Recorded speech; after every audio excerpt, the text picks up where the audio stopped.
Hello বন্ধুরা, তোমরা সবাই কেমন আছো? আশা করি ভালো আছো। দেখো, আমরা সবাই মিলে ঘুরতে গেছিলাম। আমাদের বাড়ি থেকে কিছুটা দূর, আধ ঘন্টাও হবে না। সরস্বতী নদী আছে, ওখানে ঘুরতে গেছিলাম। দেখো, সবাই মিলে গেছিলাম। আমার ভাগ্নি, যা, সবাই যে যার সেলফি নিতে ব্যস্ত রয়েছে। এই যে আমার ভাগ্নি হাসছে ভিডিও করছি বলে। দেখো কি সুন্দর পরিবেশ, গাছপালাগুলো কত ভালো লাগছে। ওই একটা পলাশ ফুলের গাছ আছে, পলাশ না, সরি, ওটা একটা কলকি ফুলের গাছ। কত সুন্দর।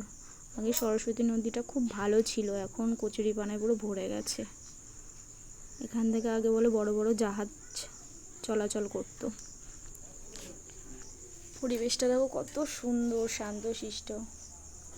ভিডিওটা ভালো লাগলে লাইক করে দিও আর কমেন্টে জানিও কেমন হয়েছে।